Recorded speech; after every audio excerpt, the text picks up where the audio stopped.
ఈనాడు చాలామంది పాపం అక్కడ నిలబడిపోయినటువంటి సందర్భాన్ని పురస్కరించుకొని మీరందరూ కించిత్ పెద్ద మనస్సు చేసుకుని నువ్వు ఒక్కడివి కూర్చోవడానికి విశాలంగా కూర్చుని నేనే చెప్తావు అనుకోకుండా కొద్దిగా కాస్త దగ్గరగా సర్దుకుంటే వాళ్ళు కూడా కూర్చోవడానికి అవకాశం ఉంటుంది. అందుచేత మీరు కొంచెం దగ్గరగా తిరిగే ప్రయత్నం చేయండి. మీరు కూడా కాస్త దగ్గరగా వస్తే.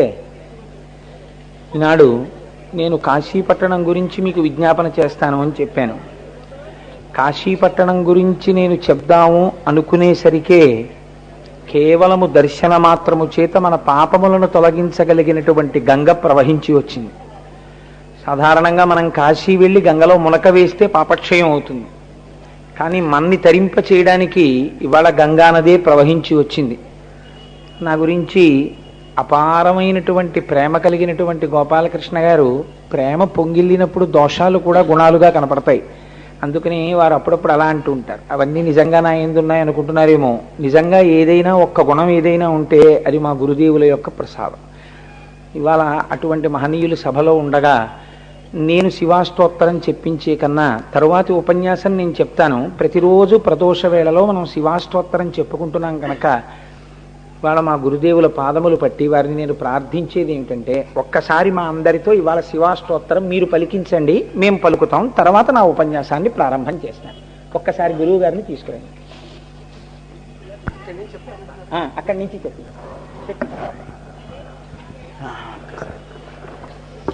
హరి ఓం ధవల వపుషమిందోః ధవలవపుషమిందోః మండలే సన్నివిష్టం భుజగవలయహారం భస్మదిగ్ధాంగమీశం మృగయ పరశుపాణిం చారుచంద్రార్ధమౌళిం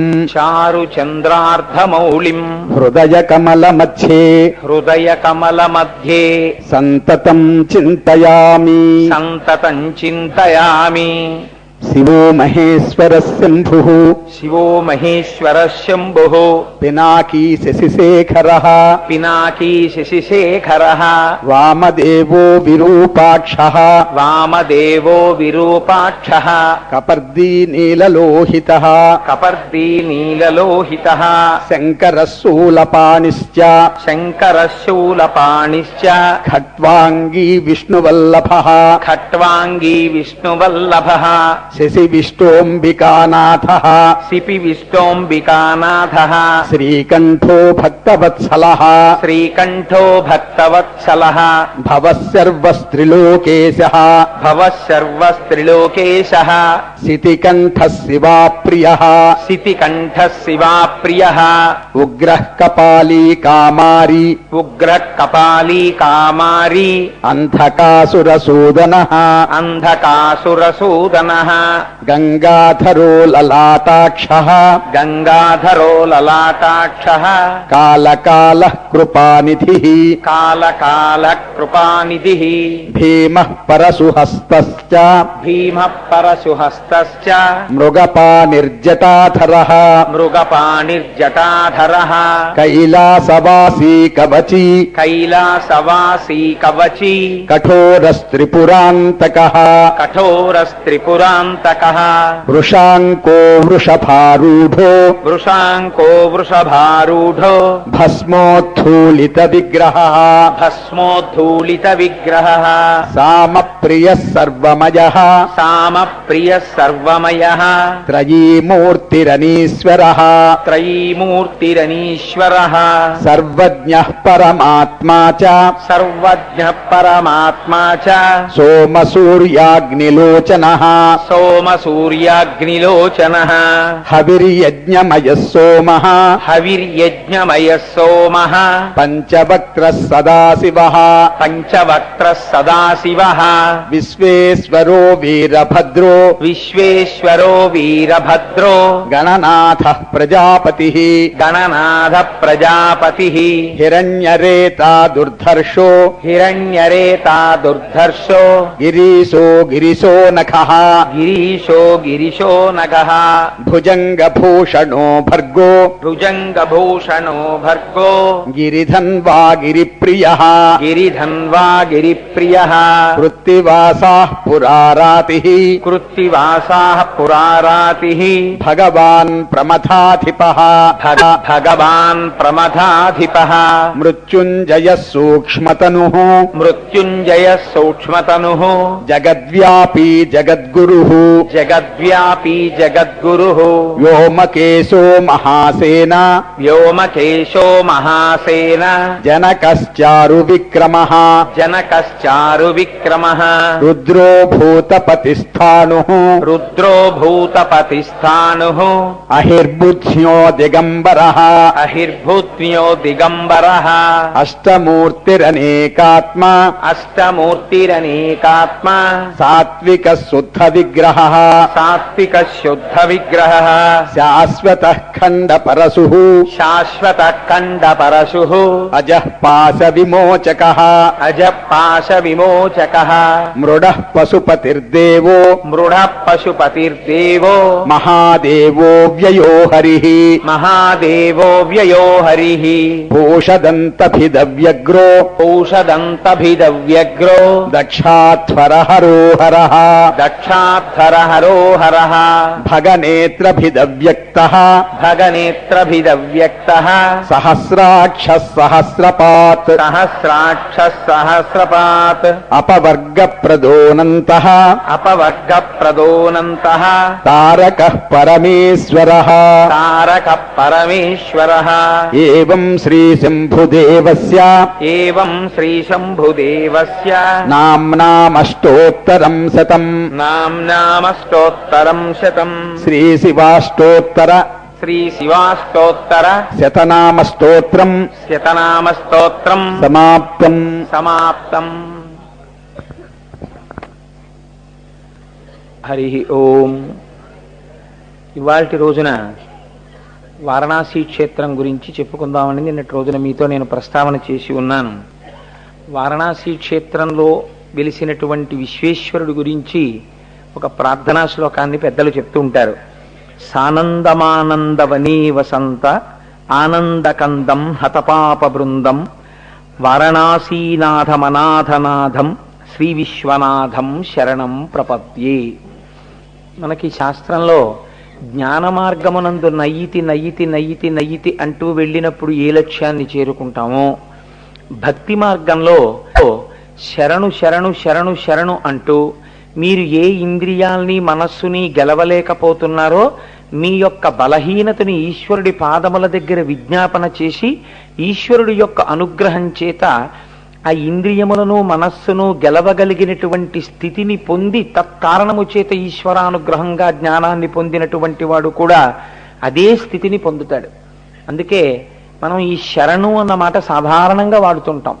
శరణం తరుణేందు శేఖర శరణం మే గిరిరాజ కన్యక శరణం పునరేవతా ఉభౌ శరణం నాణ్యతుపైమి దైవతం అంటాం. దీని చేత అందుచేతనే శరణనేటటువంటిది కేవలం నోటితో చెప్పేటటువంటిది కాదు. ఇప్పటి వరకు ఏవి మిమ్మల్ని మాయయందు తిప్పాయో, ఏవి మిమ్మల్ని సంసారమునందు మగ్నులుగా ఉండేటట్టుగా చేయగలిగాయో, వేటిని మీరిక గెలవలేనని అనుకుంటున్నారో అది యథార్థముగా భగవంతుని పాదముల దగ్గర అంగీకరించాలి. ఈశ్వర, నేను ఈ ఇంద్రియముల యొక్క అలజడిని తట్టుకోలేకపోతున్నాను, ఈ మనస్సు యొక్క ఉద్ధతిని నేను గెలవలేకపోతున్నాను, వీటిని గెలిచేటట్టుగా నీవే నీ శక్తిని నాయందు ప్రవేశపెట్టి నీ అనుగ్రహాన్ని నాయందు ప్రచోదనం చేసి దాని చేత నేను వీటిని గెలవగలిగినటువంటి సమర్థతని కటాక్షించు అని మీ బలహీనతని ఈశ్వరుడు ముందు అంగీకరించడం శరణాగత అవుతుంది. అందుకే ధూర్జటి కాళహస్తీశ్వర శతకంలో రోసీరోయదు కామినీ జనుల తారుణ్యోరు సౌఖ్యంబులన్ బాషీబాయదు పుత్రమిత్రధన సంపద్భ్రాంతి వాంఛాలతల్ కోశీ కోయదు నా మనంబకట నీకున్ ప్రీతిగా సక్రియల్ చేసీ చేయదు దీని త్రుళ్ళనచవే శ్రీకాళహస్తీశ్వర అని అడిగాడు. అది లొంగినట్టుంటుంది, లొంగకుండా పోతుంది. దాన్ని ఎంత అందంగానో ఇప్పటికీ సుఖం చాలన్నట్టుంటుంది, మళ్ళీ సుఖాలను అడుగుతుంటుంది. భగవంతుడి సేవ చేసినట్టుంటుంది, యామరిపోతుంది. ఇవన్నీ ఏమిటని వైరాగ్యం పొందినట్టుంటుంది, మళ్ళీ సంసారం వైపుకు పరుగులు తీస్తుంది. ఎంత ప్రయత్నించినా నీ పాదముల వేపు ఉన్ముఖము చేయలేనటువంటి నా బలహీనతను గుర్తిరిగి, ఈశ్వర నీవే నన్ను నీవాడిగా స్వీకరించు అని చెప్పడమే శరణాగతి. అందుకే శ్రీ విశ్వనాథం శరణం ప్రపద్యే, ఓ విశ్వనాథుడా నీకు నేను శరణాగతి చేయుచున్నాను అని సనాతన ధర్మమునందు జన్మించినటువంటి ఏ వ్యక్తికైనా జీవితంలో తప్పకుండా ఉండే కోరిక ఏమిటంటే ఒక్కసారి కాశీ వెళ్ళాలని, ఒక్కసారి కాశీ వెళ్ళాలని, ఒక్కసారి ఆ గంగలో స్నానం చెయ్యాలని, ఒక్కసారి ఆ విశ్వనాథలింగాన్ని 2 చేతులతో ముట్టుకోవాలని, ఒక్కసారి ఆ అన్నపూర్ణమ్మ దగ్గరికి వెళ్ళి నమస్కారం చెయ్యాలని, ఆ విశాలాక్షి తల్లి దేవాలయానికి వెళ్ళి అమ్మ తన విశాలమైన కన్నులతో ఈ లోకాన్నంతటినీ ఎలా పరిపాలన చేస్తోందనేటటువంటి విశేషాన్ని, అమ్మ కన్నులలో కారుణ్యాన్ని ఒక్కసారి దర్శనం చెయ్యాలని కోరిక లేనటువంటి వాడు సనాతన ధర్మమునందు ఉండడు. ఎక్కడ పుట్టనివ్వండి, ఎక్కడ ఉండనివ్వండి, జీవితంలో ఎవరికైనా ఉండే కోరిక ఏమిటంటే ఒక్కసారి కాశీ వెళ్ళాలని ఉందంటారు. అసలు కాశీ నేను రానన్నవాడు కానీ, కాశీ వెళ్ళనన్నవాడు కానీ మీకు ఉండడు. కాశీ పట్టణానికి వెళ్ళి ఆ విశ్వేశ్వరుణ్ణి దర్శించాలన్నది సనాతన ధర్మమునందున్నటువంటి ప్రతి వ్యక్తికి ఉండేటటువంటి కోరిక. అంత గొప్ప కాశీ పట్టణం ఎందుకంత ప్రఖ్యాతి వహించినది మీరు చూడండి. ఇప్పటి వరకు మీరు కొన్ని జ్యోతిర్లింగములను గురించి విన్నారు. సౌరాష్ట్రే సోమనాథంచ, శ్రీశైలే మల్లికార్జునం, ఉజ్జయిన్యాం మహాకాళమోంకారమమలేశ్వరం. వీటిలో మీకు ఆ వెలిసినటువంటి స్వయంభూ లింగము యొక్క గొప్పతనం ఉంది. లేదా నిన్నటి రోజు విన్నప్పుడు త్రయంబకేశ్వర చరిత్రలో ఒక మహానుభావుడైనటువంటి గౌతముని యొక్క తపస్సు చేత ఒక నది ప్రవహించినటువంటి ఘట్టం ఉన్నది. కానీ కాశీ పట్టణమే చాలా గొప్పది. మనకి శాస్త్రంలో అలా 2 పట్టణాలే కనపడతాయి. మిగిలినటువంటి పట్టణాల యందు ఇంత గొప్పతనాన్ని శాస్త్రాలు చెప్పలేదు. 2 ఆ 2 పట్టణాలే, 1 కాశీ, 2 అరుణాచలము. ఉత్తర భారతదేశంలో కాశీ, దక్షిణ భారతదేశంలో అరుణాచలం. వీటి యందు ప్రవేశమే గొప్ప అన్నారు. కాశీ పట్టణంలో ప్రవేశించడమే గొప్ప, అరుణాచలంలోకి ప్రవేశించడమే గొప్ప. ఈశ్వరానుగ్రహం లేనివాడు ఈ 2 పట్టణములలోకి ప్రవేశము చేయలేడు. కాశీపట్టణ ప్రవేశం చేద్దామని సంకల్పం చేసినా వెళ్ళలేని వారెందరో ఉంటారు. అలాగే అరుణాచలం వెళదామని బయలుదేరి వెళ్ళలేక తిరిగి వచ్చేసేవాళ్ళు చాలా మంది ఉంటారు. ఎందుకు వెళ్ళనివ్వరు అంటే 2 పట్టణములు కూడా ఈశ్వరానుగ్రహం ఉన్నవారు మాత్రమే ప్రవేశించగలరు. ఆ పట్టణమే అటువంటి పట్టణము. కాశీ పట్టణము నిర్మాణం ఎలా జరిగింది? అది ఎవరైనా రాజు నిర్మాణం చేశాడా? లేకపోతే ఆ పట్టణానికి ఎంత గొప్పతనం వచ్చింది అంటే, కాశీనగరానికి అంత గొప్ప ప్రఖ్యాతి ఏర్పడడానికి ప్రధానమైన కారణం నిర్గుణమైనటువంటి పరబ్రహ్మము సగుణమైన మొట్టమొదటి ప్రదేశము బ్రహ్మాండమనందు వారణాసి. నిర్గుణమైన పరబ్రహ్మము అంటే కంటి చేత చూడబడదు, తెలియబడదు. అది నేను తరచు మీకు ఒక ఉపమానం చెప్తుంటాను. అలలు లేనటువంటి సరోవరం ఎలా ఉంటుందో అలాగే తనలో తాను రమిస్తున్నటువంటి పరబ్రహ్మం, ఏ కదలిక లేకుండా ఉన్నటువంటి స్థితి నిర్గుణమైనటువంటి పరబ్రహ్మము. అది మాంసనేత్రము చేత చూడబడదు, దర్శింపబడదు. అటువంటి నిర్గుణమైనటువంటి పరమాత్మ ఒకానొక సమయమునందు సాకారుడయ్యాడు. నిర్గుణము సాకారం అవడం అంటే ఏమిటి? ఇది మీరు కొంచెం జాగ్రత్తగా తెలుసుకుంటే తప్ప అసలు వారణాసి పట్టణం యొక్క గొప్పతనం మీకు అర్థం కాదు. ఏ సృష్టి లేకుండా, సృష్టి అనగా మనందరం సమస్త పిపీలికాది పర్యంతము ఉండడము అని అనుకోండి. పోని తేలికగా ఈ సమస్త పిపీలికాది పర్యంతము ఉండకుండా అన్నీ ఆయనలోకే చేరిపోయి ఆయనొక్కడే తనలో తాను రమిస్తూ ఉండిపోయినటువంటి స్థితికి నిర్గుణ స్థితి అని పేరు.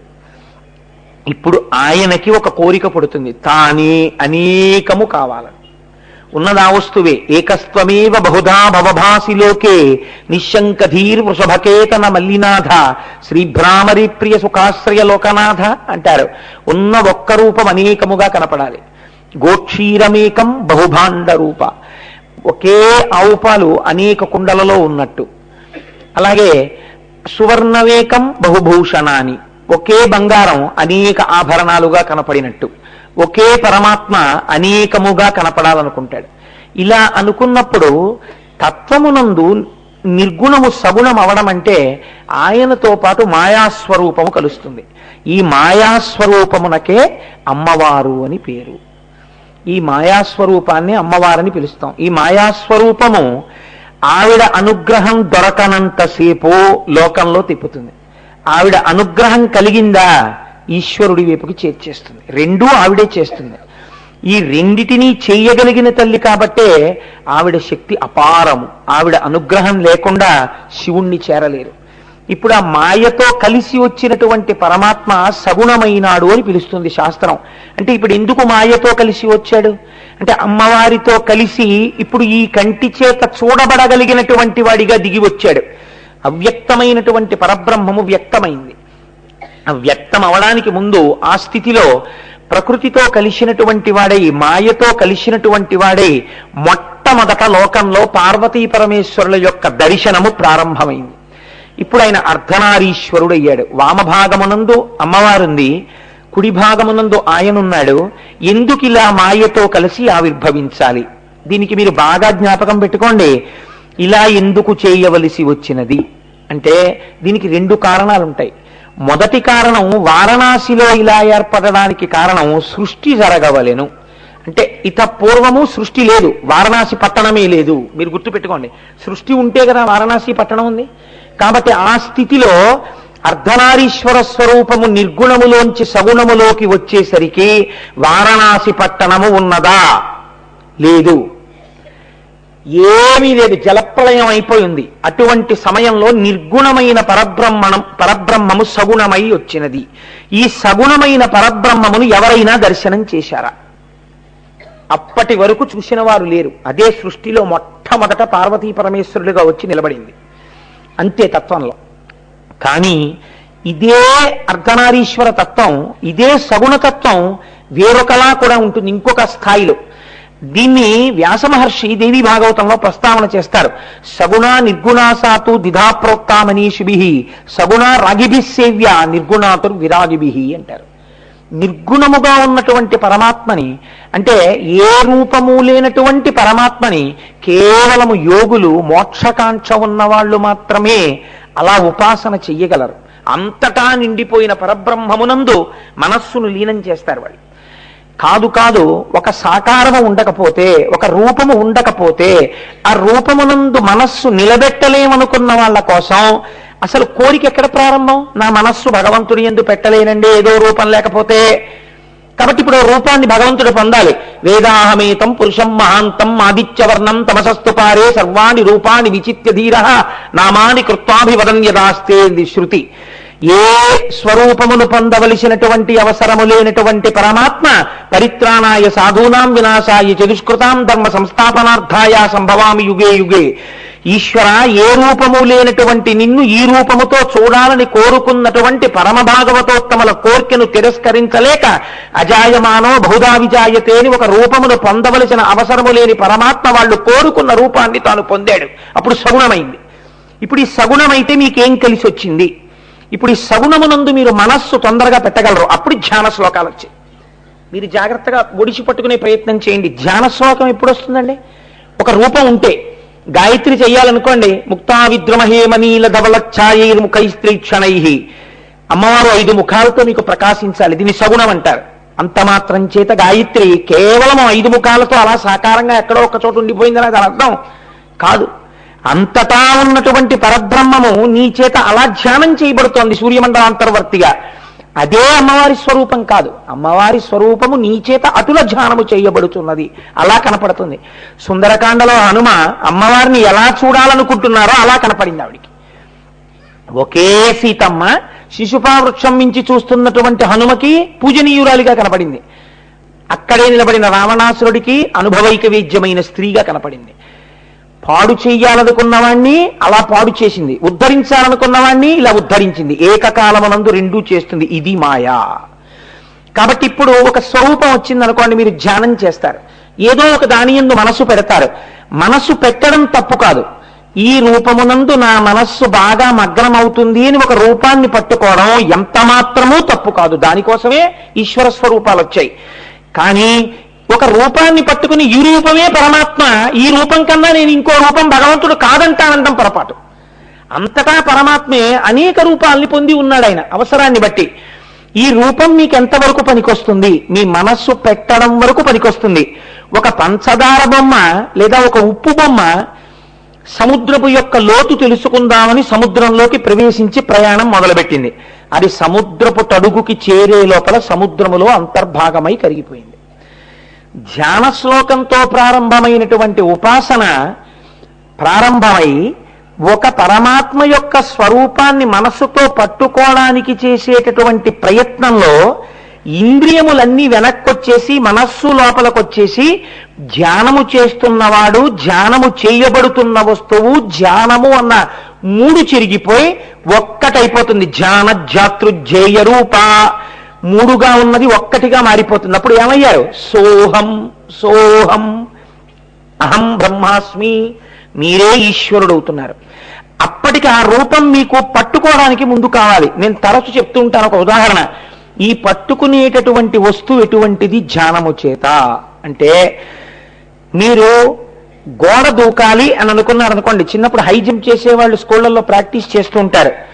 వాళ్ళు ఎక్కడో స్కూల్ గ్రౌండ్ లో ఒక దూరంగా ఉన్న చోటు నుంచి ముందు దూకవలసినటువంటి గోడ దగ్గరికి పరిగెత్తేటప్పుడు చేతిలో ఒక పొడుగాటి కర్రని పట్టుకుని పరుగున వచ్చి ఆ చేతిలో ఉన్నటువంటి కర్ర యొక్క రెండవ చివరని భూమికి గట్టిగా తాటించి తన శరీరాన్ని ఆ కర్ర యొక్క ఊతం చేత పైకి లేపి గోడ మించి అవతల వైపుగా పడిపోతాడు. పడిపోయేటప్పుడు ఈ పట్టుకెళ్ళినటువంటి కర్ర తనని ఏ కర్ర తనకి ఆధారంగా వచ్చి తన శరీరం పైకి లేవడానికి ఉపయోగపడిందో ఆ కర్రని తాను తీసుకుని వెళ్ళడు. కర్రని ఇటు పడేసి తానటు దూకేస్తాడు. ఒక స్వరూపాన్ని పట్టుకుని ధ్యానం చేసినటువంటి ధ్యానము చిట్ట చివరికి ఏ స్థితికి ప్రయాణించాలి అంటే అంతటా ఉన్నటువంటి పరమాత్మని కన్నులు విప్పి కూడా దర్శనం చెయ్యగలగాలి. అప్పుడేమవుతుంది? నమచ్చోరాయిచ శిష్ప్యాయిచ ఫేన్యాయిచ శికత్యాయిచ విద్యుచ్చాయిచ ప్రవాహ్యాయిచ మేఘ్యాయిచ, ఎక్కడ చూసినా మీకు ఈశ్వరుడే కనపడుతుంటాడు. ఈ స్థితిని పొందడం కోసం విశ్వమునందు విశ్వనాథుణ్ణి దర్శనం చెయ్యడం కోసం నీకు సాకారమైనటువంటి ఉపాసన ప్రారంభమైంది. కాబట్టి ఇప్పుడు విశ్వనాథుని యొక్క ఆవిర్భావము రెండు కోణముల యందు ప్రారంభమైంది. అందుకే సదాశివ సమారంభాం శంకరాచార్య మధ్యమాం అస్మదాచార్య పర్యంతాం వందే గురు పరంపరాం. మొట్టమొదట లోకానికి ఈ ఉపాసన క్రమాన్ని నేర్పడానికి నిర్గుణము నుంచి సగుణమై వెలిసినటువంటి మొట్టమొదటి భూమి ఏది ఉన్నదో అది వారణాసి. అయితే అప్పటికున్నదా వారణాసి? లేదు. ఇప్పుడు మీరు నిర్గుణము సగుణం అవడం అంటే ఏమిటో తెలుసుకున్నారు. సృష్టి ప్రారంభముగుట, సృష్టి ప్రారంభమై విడిపోయినటువంటి వాడు మళ్ళీ ఆరోహణ చేసి ఈశ్వరుడిని కలియుట. నాదోపాసనం అంటే ఏమిటో తెలుసా అండి సంగీత విద్వాంసులది? రాగాల ఆరోహణ, రాగాల అవరోహణ అంటారు. చంద్రశేఖర పరమాచార్య స్వామి వారు కొంతకాలం సంగీతం నేర్చుకున్నారు. ఆ మహానుభావుడు సంగీతం నేర్చుకుని సంగీతంలో నాదోపాసన ఈశ్వరుణ్ణి చేరడానికి ఎలా పనికొస్తుందో ప్రసంగాలు చేశారు. అది మహానుభావులు. ఆయన అన్నారు, అవరోహణ అంటే ఈశ్వరుడి నుంచి విడివడి సృష్టి క్రమమునందో జీవుడిగా నిలబడుట. నేనేముందండి కోటేశ్వరరావుని అంటాం. ఆరోహణ సరిగమ పదనిసా, మళ్ళీ ఆ సకారమునకు చేరిపోవుట. మళ్ళీ ఉపాసన చేసి దేని నుంచి విడివడిపోయి నువ్వు ఈశ్వరుడి కన్నా భిన్నమన్నావో ఆ ఈశ్వరుని యందు చేరిపోవుట. సముద్రమునందు పుట్టినటువంటి కెరటము కొంతసేపు ప్రయాణించి అలవిరిగి ఆ సముద్రములోనే పడిపోయినట్టు నీవు ఉపాసన చేత మళ్ళీ ఊర్ధ్వముఖంగా ప్రయాణించి ఉత్తర దిక్కుకి తిరిగి మళ్లీ పుట్టవలసిన అవసరము లేనటువంటి మృత్యుంజయ స్థితిని ఇయ్యగలిగినటువంటి కైలాసవాసి యందు చేరిపోవుట. ఇది ఉపాసనా క్రమం.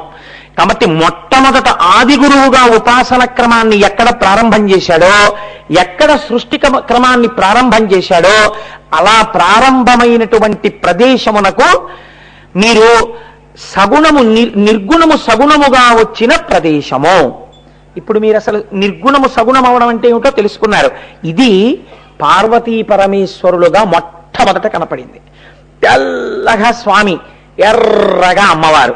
ఆ తెల్లటి స్వామిలోకి ఈ ఎర్రటి అమ్మవారు సగభాగాన్ని తీసుకున్నారు. శంకరాచార్యుల వారు అన్నారు తయాహృత్వా వామం వపరివ అపరమపి శంకేన మనసా అన్నారు. అమ్మ నాకు అనుమానంగా ఉందమ్మా, ఎర్రకాంతి మొత్తం పడిపోయింది, మిగిలిన సగం కూడా నువ్వు దొంగిలించావా అన్నారు. కాబట్టి అమ్మవారు ఎర్రగా, అయ్యవారు తెల్లగా అర్ధనారీశ్వర స్వరూపం వచ్చింది. ఇలా వచ్చినటువంటి స్వరూపాన్ని నిర్గుణమై, అఖండమై, నిత్యమునై, శివమై, అనన్య సంసర్గమునై, ప్రకాశిలెడు సారతరోత్తమ తేజమీ జగత్ సర్గము కోరి చెల్వమరే శక్తి శివాఖ్యల స్త్రీపుమాంసుడై నిర్గతమైన ఎక్కవయ నేరిమి కారణమయ్య సృష్టికి. ఇక పూర్వము వరకు లోకమంతా ఆయనతో చేరిపోయి ఉంటే ఆయన ఇప్పుడు నిర్గుణము నుండి సగుణముగా వచ్చి ఇప్పటి వరకు నిర్గుణంగా, విడివడకుండా అఖండంగా, నిత్యంగా, సత్యంగా, శివంగా, అనన్య సంసర్గంగా ఉండిపోయినదేదో మొదట ఇప్పుడు రెండుగా కనపడడం మొదలైంది. పార్వతీ పరమేశ్వర అని తెల్లటి శివుడు, ఎర్రటి అమ్మ ప్రారంభమయ్యారు. ఇప్పుడు ఇలా ఎందుకు వచ్చింది? మొదటి కారణం సృష్టిని చేయడానికి వచ్చింది. ఇప్పుడు సృష్టి ఎలా జరగాలి? స్త్రీ పురుష అన్న రెండు శరీరములు ఉండాలి. ఈ రెండు శరీరములు ఉంటే సృష్టి ప్రారంభం అవుతుంది. ఆయన లోపల సంకల్పం చేశాట. దీన్ని శాస్త్రం అంది బహుమర్యాదగా మాట్లాడింది. నారాయణ నారాయణి. నారాయణి పార్వతీదేవి, నారాయణ శ్రీ మహావిష్ణువు. ఇప్పుడు అమ్మవారు పుంస్వరూపాన్ని పొందింది. మళ్ళీ శ్రీ మహావిష్ణువుగా వచ్చి ఎదట నిలబడింది. ఆయన పక్కన సృష్టి చేయడానికి అనువైనటువంటి ఒక స్త్రీ స్వరూపము వచ్చి చేరింది. శ్రీ ఈ లోకమంతటిగా ప్రకాశించడానికి. ఇప్పుడు వాళ్ళిద్దరూ చూసన్నారు, నీ సంకల్పము మాకు తెలిసింది, సృష్టి జరగాలన్నది నీ కోరిక.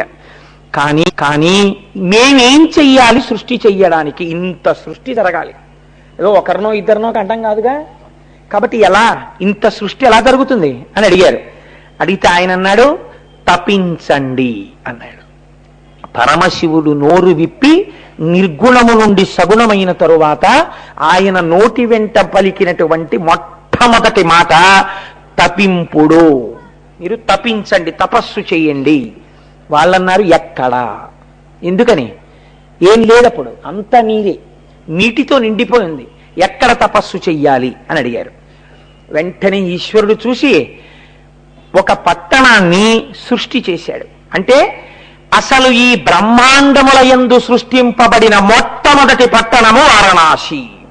ఇప్పుడు వస్తోంది సృష్టిలో ఒక పట్టణం. ఏమా పట్టణం? కడున సత్కర్మముల నెల్ల కౌశలమున ఒడిసి కర్షణ కావించి సుడియ చేయ కాశీయను పేరు చెంది విఖ్యాతమయ్యే 5 క్రోసుల బరగునయ్య భవభూమి. భవ అంటే బతికించువాడు. ఆ బతికించడం అంటే ఏంటి? నీ కృపన్ బ్రతికితి నీకన్న పుణ్యాత్మకులు కలరే, దీనికి నీకున్ ప్రత్యుపకృతిం చేయంగా నేనేరా అంజలి ఘటించద భూసురాన్వయమణి సద్బంధు చింతామణి అంటుంది రుక్మిణీ కళ్యాణంలో అమ్మవారు. బ్రతికించేటటువంటి వాడు గురువు. బ్రతికించడం అంటే ఏదో చంపేస్తే బతికడం కాదు. ఇన్నాళ్ళు చూడండి, ఏదైనా కష్టంలోంచి బయటకు వచ్చామనుకోండి, అమ్మయ్య నన్ను బతికించారండి అంటారు. చావడం చావడం చావడం, పుట్టడం పుట్టడం, చావడం పుట్టడం తప్ప ఇంకోటి తెలియకుండా చచ్చి పుడుతున్న మనకి ఒక గురువు దొరికి మళ్ళీ ఇంకొకసారి పుట్టవలసిన అవసరం లేకుండా చేసేశాడు. ఇంకంటే ఇప్పుడు నువ్వు నిత్యుడు వైపు అంటే బతికిపోయావి. కాబట్టి ఇలా బతికేటట్టు చెయ్యడానికి అంటే మోక్షం ఇవ్వడానికి. కాబట్టి ఇప్పుడు కాశీ ఏ పురి? మోక్షపురి, భోగపురి కాదు. కేవలము మోక్షం ఇవ్వడానికి. మోక్షమును పొందాలంటే ఏముండాలి? మీరు చేసినటువంటి పాపరాశి ధ్వంసమైపోవాలి, పాపములన్నీ పోవాలి. పాపములు ఏ రూపంలో జరుగుతాయి? మానసికముగా, కాయికముగా, వాచికముగా పాపములు జరుగుతాయి. ఈ 3 రకములైనటువంటి పాపములు ఏవున్నాయో, ఎవడు చేశాడో, ఏ జీవుడి ఖాతాలో ఇవన్నీ పడున్నాయో వాడు ఒక శరీరంతో, అది ఏ శరీరమో శరీరముతో శరీరిగా అంతే. మీరు బాగా జ్ఞాపకం పెట్టుకోండి కాశీ గురించి వినేటప్పుడు. చీమగాన అది కూడా ఒక జీవి, దానికి ఏదో పాపాలున్నాయి పాలున్నాయి పూర్వం, కాబట్టి ఇప్పుడు అదొక చీమగా వచ్చింది. ఒక దోమగాన అంతే, దానికి కొన్ని పాపాలున్నాయి, దోమగా వచ్చింది. దానికి ఏమి లేవు, షడూర్ములు దానికి ఉన్నాయి. జననముంది, మరణముంది, ఆకలుంది, దప్పికుంది. భయం ఉంది, శోకం ఉంది, మోహం ఉంది. కాబట్టి షడూర్ములతో ఉన్నటువంటి సమస్త ప్రాణులు జీవకోటులే. కాబట్టి ఇందులో ఏదైనా కాశీ పట్టణంలోకి ప్రవేశించగలిగితే, శంకరుడు అంటున్నాడు, అలా ఎవరైనా ఈ భూమిలో అడుగు పెట్టినట్టయితే వాళ్ళని నేనేం చేస్తానో తెలుసా? ఎదర సృష్టి జరుగుతోంది. సృష్టి అంటే అందరూ ఈశ్వరుడి నుంచి విడివడి జీవస్థాయిలోకి వెళ్ళిపోతున్నారు. వీళ్ళు ఇలా ఎన్ని కోట్ల జన్మలు తిరుగుతున్నారో, నా అంతవాణ్ణి నేను, నా అంతవాణ్ణి నేనన్న అజ్ఞానంతో కర్మలు చేస్తూ మళ్ళీ ఈశ్వరుణ్ణి చేరడం ఎలా? అంత తేలిక కాదు. కానీ నేను ఇవాళ ఒక సులభ మార్గాన్ని ఇస్తున్నాను. సృష్టికే మొదట వచ్చిన పట్టణం కాబట్టి ఇందులోకి ఎవరు అడుగు పెడతారో వాళ్ళకి కడు అసత్కర్మముల నెల్ల కౌశలమున ఒడిసి కర్షణ కావించి సుడియ చేయ. కౌశలమున ఎంత గొప్ప మాట వేశారో చూడండి. అంటే మంచి నేర్పరితనంతో ఈ శరీరంలోంచి ఒక భాగాన్ని బయటికి తీస్తున్నారనుకోండి, చాలా అల్లరి ఉండాలి దానికి. ఆపరేషన్ చేస్తున్నారని అనాలి, హాస్పిటల్లో జాయిన్ అవ్వాలి, ఎనస్థీషియా ఇవ్వాలి, ఇంటెన్సివ్ కేర్ యూనిట్ అద్దంలోంచి మిగిలిన వాళ్ళు చూడాలి, డాక్టర్ గారు వచ్చి కత్తితో కొయ్యాలి. ఒక్కొక్కసారి ఇదిగోనండి మీ వాడి శరీరంలోంచి తీసేసిన భాగం తీసుకొచ్చి చూపిస్తూ ఉంటారు కూడా. చేసిన పాపపుణ్యములనేటటువంటివి ప్రపంచంలో తత్వమునందు ఒక్కటే మాట, పాపమే. పుణ్యం అన్న మాట లేదు అసలు. మీరు బాగా గుర్తుపెట్టుకోండి. ఎందుకో తెలుసా అండి, పుణ్యము కూడా ఈశ్వరుణ్ణి చేరడానికి ప్రతిబంధకమే. పుణ్యం ఒక్కటి ఉండిపోయింది అనుకోండి, ఏమవుతుంది? మీరు దేవలోకంలోకి వెళ్ళి స్వర్గలోకంలో కూర్చోవాలి భోగాలు అనుభవిస్తూ. అయిపోయింది అనుకోండి, పుణ్యం అంతా సొన్నైపోయింది అనుకోండి, ఏం చేస్తారు? క్షీణే పుణ్యే మత్స్యలోకం విశంతి, తోషవతలు పారేస్తారు మళ్ళీ కిందకి. మళ్ళీ పాపం పుణ్యం మొదలెట్టుకోవాలి. ఇప్పుడు పుణ్యం ఈశ్వరుణ్ణి చేరడానికి మార్గమా? కాదు. చిత్తశుద్ధి ఏర్పడడానికి మార్గంగా ఈశ్వరుడి యొక్క కర్మగా మీరు పుణ్యం చేయాలంటే, ఈశ్వరారాధనగా ఈశ్వరుడికి ధారబోస్తూ పుణ్యం చేయాలి. జ్ఞానాగ్ని దగ్ధ కర్మాణం. అంతేగాని ఇది నన్ను ఉద్ధరిస్తుందని పుణ్యం చేస్తే అది బంధం అవుతుంది తత్వంలో. కాబట్టి పుణ్యము పాపము యొక్క వేరొక రూపమే, అది ఈశ్వరుణ్ణి చేరనివ్వదు. కాబట్టి పాపము ధ్వంసమగుట, పుణ్యము ధ్వంసమగుట, అలా అర్థం చేసుకోవాలి మీరు. ఇప్పుడు పాపము లేదు, పుణ్యము లేదు.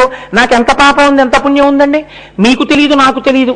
సంచితం ఎన్ని పర్వతాలు పడిపోయినట్టుంటాయి మన ఖాతాల్లో. ఎన్ని పాపాలో ఎన్ని పుణ్యాలో ఒకేసారి అనుభవించమంటే ఏడుస్తాడని, ఏదో మార్చి కొంచెం నవ్వుతాడు ఏడుస్తాడని పుణ్యం పాపం కలిపి ఇక్కడ రాసేస్తాడు ఆయన. ఆ బతికిన నాళ్ళు పొద్దున నవ్వడం, మధ్యాహ్నం ఏడవడం, సాయంకాలం. కౌశలం అనగా దర్భను శిష్యుడు ఎంతవరకు అవసరమో అంతవరకు మాత్రమే కోయుట. కాబట్టి పరమ జాగ్రత్తని నేర్పుట అంటే లోకమంతటిని ఈశ్వరుడిగా ఉపాసన చేయడం, నిష్కారణంగా తనకు అవసరం లేని దాని జోనికి తాను వెళ్లకుండా ఉండుట. దీన్ని శాస్త్రం అంది ఈశ్వరుణ్ణి చేరుకోవడానికి ఎక్కవలసినటువంటి మెట్లలో అపరిగ్రహము అన్న మాటతో పిలిచింది. నీకు అక్కరలేనిది ఏదైనా సరే నీవు ముట్టరాదు. నీకు మడిబట్టతో పూజ చేసుకోవడానికి ఒక నూలు వస్త్రంతో నువ్వు చెయ్యగలిగినప్పుడు కోటి పట్టు పురుగుల్ని చంపే పట్టు పంచతో నీవు చేయరాదు. అపరిగ్రహము, అనవసరముగా సృష్టిలో దేనిని తీసుకొనకుండా ఉండుట. ఈ బుద్ధిని ఎవరు నేర్పుతారో తెలుసా అండి? ఈ కౌశలాన్ని గురువు నేర్పుతాడు. అందుకే దర్భలు కొయ్యడంతో మొదలు గురువు గారి దగ్గర. ఈశ్వరుడు గురువు శిష్యుడికి ఎలా నేర్పాడో ఉపాసన, అంత అందంగా వీడి ఖాతాలో పడిపోయి ఉన్నటువంటి కొన్ని కోట్ల జన్మల నుంచి చేసిన పాపపుణ్యములన్న పర్వతములను కాశీలో అడుగు పెట్టగానే చూస్తాట. వీడు కోటేశ్వరరావు, వీడికి ఏముంది పాపం, ఏముంది పుణ్యం, ఏమిటి వీడి గత జన్మ? ఓ ఆవు, అంతకుముందు ఓ కుక్క, అంతకుముందు ఓ నక్క, అంతకుముందు ఓ పంది. వీడి ఖాతాలో ఎంత ఉన్నది పాపపుణ్యములు ఒక్కసారి చూస్తారు. అనంతముగా పడిపోయింది రాశి. ఈశ్వరుడు ఏం చేస్తాడోటో తెలుసండి? ఆయన మీకు మొన్నటి రోజున శివశబ్దం గురించి చెప్పాను. స్వతంత్రుడు. నువ్వు ఇలా ఎందుకు చేశావని అడగగలిగిన మొనగాడు లేడు. కేవలము ఆ పట్టణములో అడుగు పెట్టినంత మాత్రం చేత కౌశలమున ఒడిసి కర్షణ కావించి సుడియ చేయ. మీరు చేసిన కర్మల రూపములో నేను చేస్తున్నానని చేయడం వల్ల మిమ్మల్ని బంధించడానికి ఏర్పడినటువంటి పాపపుణ్యములను ఉత్తర క్షణమునందు కాశీపట్టణమునందు అడుగు పెట్టగానే ధ్వంసం చేసేస్తాడు. అయిపోయిందంత ఆ పేజీ చింపేస్తాడు. ఇంకా పాపం ఆయన అప్పు తీసుకున్నాడు, ఏదో అనారోగ్యం పాలైపోయాడు, అప్పు తీర్చలేమోనని బెంగెట్టుకుంటున్నాడు. ఉదారుడై అప్పిచ్చిన ఆయన వెళ్ళన్నాడు, ఏమయ్యా నువ్వు ఎటువంటి వాడివో నాకు తెలుసు, నువ్వు చాలా మంచివాడివి, నీ కర్మకాలి, తీసుకున్న అప్పు తీర్చలేని స్థితి వచ్చింది, చాలా ఇబ్బందిలో ఉన్నావు, ఇంకా నువ్వు నా అప్పు తీర్చక్కర్లేదు అనడానికి ఏం చేస్తున్నానో తెలుసా? అమ్మో రేపు పొద్దున్న మీ అబ్బాయి అడిగితే, లేకపోతే మీ బుద్ధి మారి మళ్ళీ అడిగితే అనుకుంటావేమో, ఇదిగో ప్రోనోటు చింపేస్తున్నాను అని ఆయన ఎదురుగుండానే ప్రోనోటు చింపేశాడు. మంచంలో పడున్నవాడికి అభానం లేచాడు, అమ్మాయి అప్పు తీరిపోయిందని. అప్పు పుచ్చుకున్నానని రాసినటువంటి ప్రోనోటు చింపడం వెనకాతల చింపినటువంటి వ్యక్తికి కారుణ్యము తప్ప వేరొకటి ఉందా? ఇంకొకటి లేదు. ఈయన ఆరోగ్యంతో మళ్ళీ తిరిగితే చాలు, పోన్లేదు పోతే పోయిందో ₹1,00,000 అని చెప్పి చింపేశాడు అంతే ప్రోనోటు. ఎందుకు చింపేశాడు? ఇచ్చిన డబ్బు తంది, నువ్వు ఎందుకు చింపేశావు అని కోర్టులో కేసు ఎవడాడు, పోలీస్ స్టేషన్లో కేసు ఎక్కడం. నా డబ్బు నా ఇష్టం, నేను చింపేస్తాను, నువ్వెవడు అడగడానికి? నాకు ఆయన అంటే ఇష్టమయ్యా, చింపేశాడు. అలా వాడు కాశీలోకి వచ్చాడయా, నేను చెప్పాను కాశీలోకి వస్తే చింపేస్తానని. అదేంటంటే కాశీలోకి వస్తే చింపేయంటే నువ్వెవరు అడగడానికి, నా ఇష్టం, నేను చెప్పాను అలాగా. అది మొదటి పట్టణం, నేను సృష్టి చేసింది.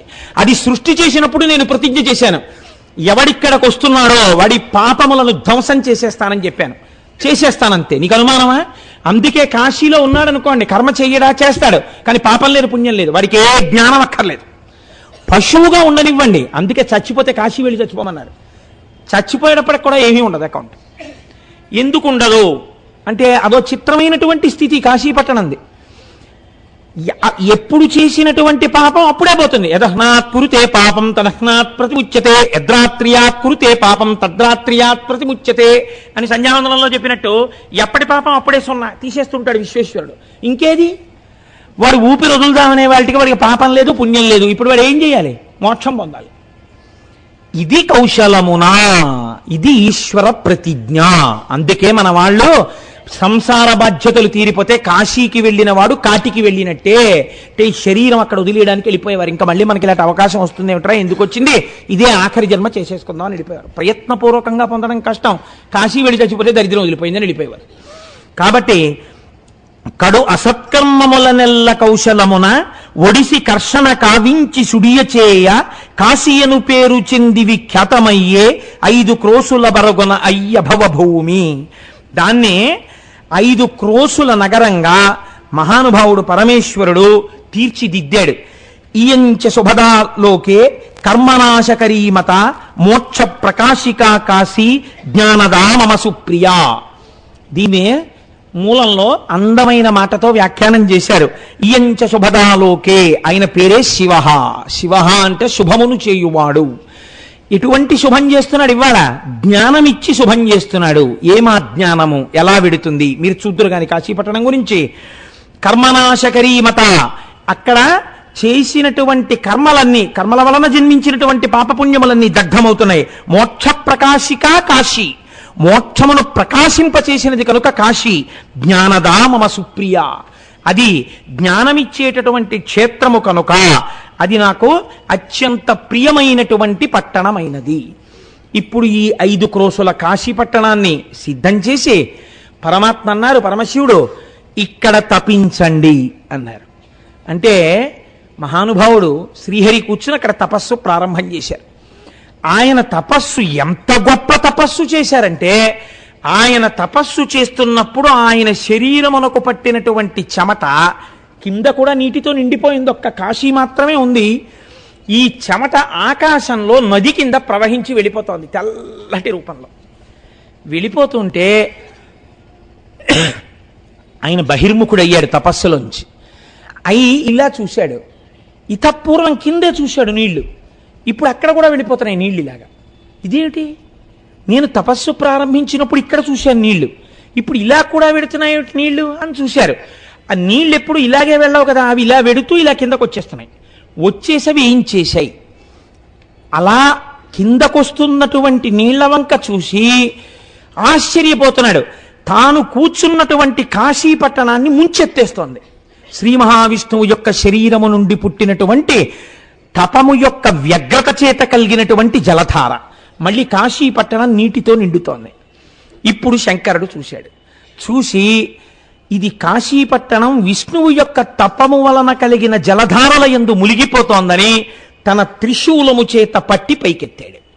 ఇప్పుడు దానికి త్రిశూల స్పర్శ కలిగింది. పైకెత్తి ఇలా పెట్టేటప్పటికీ ఈ నీళ్లలోంచి భూమి పైకి వస్తూ కనపడింది. అరే ఇదేదో చాలా గమ్మత్తుగా ఉందిరా, మళ్ళీ భూమి పైకి లేస్తోంది వారణాసి అని ఆయన ఇలా కిందకి చూశాడు. ఆశ్చర్యంతో ఇలా అండంలో చెవికి పెట్టుకున్నటువంటి ఒక కుండలం ఊడిఠాంగున నీళ్లలో పడిపోయింది. అది ఎక్కడ పడిందో అదే మణికర్ణికా తీర్థమైంది. కాశీలో గంగలో ఇదే మణికర్ణికా ఘాట్ అని పిలుస్తుంటాం, అది మణికర్ణికా ఘాట్. అక్కడ పైకెత్తాడు పరమాత్మ, త్రిశూలం మీద పైకెత్తి ప్రతిజ్ఞ చేశాడు, ఇప్పటి వరకు ఈ పట్టణాన్ని మాత్రమే సృష్టించాను, ఇప్పుడు చెప్తున్నాను, లయం జరిగిపోయినప్పుడు లోకాలు ప్రళయ జలముల యందు ఈ లోకమంతా మునిగిపోతుంది, కానీ ఈ కాశీ నా త్రిశూలమునికి పైన నించుంది కాబట్టి ఈ ఒక్క పట్టణం మాత్రం ములగదు, ఇది అలాగే ఉండిపోతుంది కాశీ. కాబట్టి కాశీకి లయం లేదు. అసలు ఆ పట్టణమే ఎంత గొప్ప పట్టణమో చూడండి, వారణాసి పట్టణం అని దేవతల. అప్పుడు ఆయన మహానుభావుడు యోగ నిద్రలోకి వెళ్ళాడు శ్రీమన్నారాయణుడు. అప్పుడు ఆయన నాభిలోంచి ఒక కమలం ఆవిర్భవించింది. ఆ కమలంలోంచి చతుర్ముఖ బ్రహ్మగారు వచ్చారు. ఆ చతుర్ముఖ బ్రహ్మగారు వేదాన్ని ఆధారంగా చేసుకుని ఈ సమస్త సృష్టిని చెయ్యడం ప్రారంభం చేశారు. కాబట్టి సృష్టి రచన ప్రారంభమైన భూమి వారణాసి. పరమశివుని యొక్క త్రిశూలము మీద పైకెత్తబడిన భూమి వారణాసి. శ్రీ మహావిష్ణువు యొక్క తపోధారల యందు మునిగి పల్లిపైకి తేలిన భూమి వారణాసి. వారణ అసి అనబడేటటువంటి రెండు నదుల సంగమ క్షేత్రము వారణాసి. శంకరుడి యొక్క జటాజూటం మీద పడి అక్కడి నుంచి కిందకి ప్రవహించి వచ్చినటువంటి గంగానదీ చేత ఉడిపిడితో ప్రవహించినటువంటి భూమి వారణాసి. ఇన్ని రకాలుగా ఆ వారణాసి పట్టణం ఆవిర్భవించి చతుర్ముఖ బ్రహ్మగారి చేత సృష్టి చేయబడి అందులోంచి ప్రజాపతులు, మనువులు, దేవతలు వీళ్ళందరూ రాగానే శంకరుణ్ణి ప్రార్థన చేశారట, ఈశ్వరా, ఈ సృష్టి ప్రారంభమో నిర్గుణము సగుణమవడంతో మొదలైంది. ఇది దర్శనం అంటే మాటలాండే. మనం ఇక్కడ వరకు నోటితో చెప్పేశాం, నిర్గుణము సగుణమైనది అనగానే అసలు ఆ మొట్టమొదట సగుణమైతే ఎలా ఉంటుంది? ఆ స్వరూపాన్ని చూడ్డానికి ఎవరికి సాధ్యం? ఒక్క శ్రీ మహావిష్ణువే చూశారు, ఇంకెవ్వరూ చూసినట్టు శాస్త్రంలో లేదు దాన్ని. ఆ తర్వాత మీరేవో మూర్తుల్ని చూస్తున్నారు.